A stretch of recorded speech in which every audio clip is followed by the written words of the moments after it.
Hey guys, Morgan the Rebellious Reviewer. We talk about all things music. And today, we're going to be reviewing Closer by Joy Division.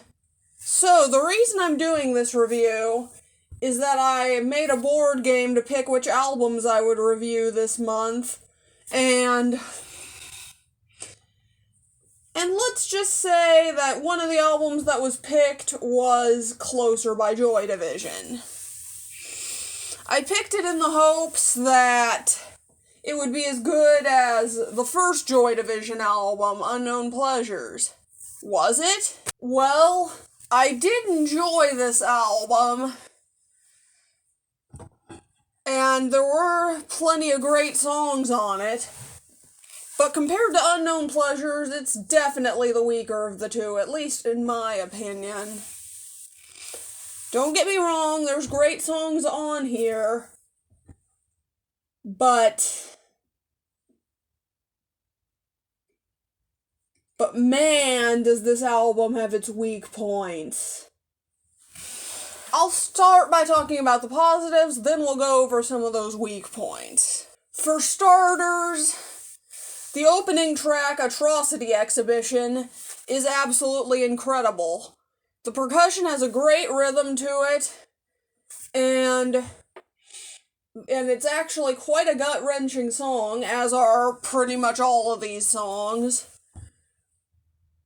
Other songs I really enjoyed include Isolation, which has some deceptively upbeat-sounding synths, A Means to an End, which also has a great rhythm, The Eternal, which is just a gut-wrenching ballad, and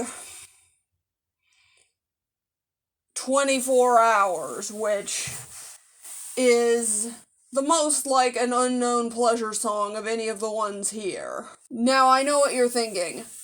Morgan just listed half of the album, therefore she must enjoy this. Yes, I do. But I will say that the other 4 tracks don't do as much for me. The thing that annoys me most about this album is the fact that the songs Passover, Colony, and A Means to an End are all placed back-to-back in the track list. These songs are all very similar in sound, so it's a little bit weird that they're all back-to-back, and it also makes them stand out significantly less. The song Colony, in particular, has such a repetitive instrumental that I actually get annoyed listening to it. Like, it's not that bad at first, but it becomes really grating after a while. A Means to an End is my favorite out of the 3, as you can probably guess. As for the other tracks I don't care for, let's start with Heart and Soul. This song has a good instrumental that gets ruined by Ian Curtis's annoying, whispery, checked-out vocal performance on this track. Normally I don't mind his voice, but here it's a little bit annoying. And then there's the closing track, Decades, which it has some unique elements, but overall it's just kind of boring.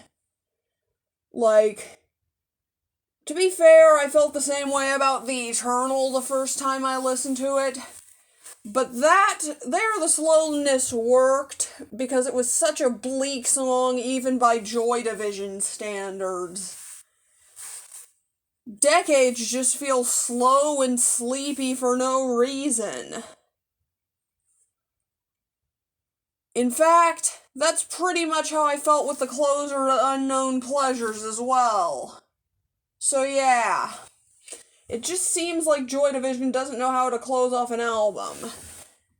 Anyway, if I was judging this album solely based on lyrics, this would get a much higher score than what I'm going to give it, because for those of you who don't know, lead singer Ian Curtis took his own life shortly before the release of this album.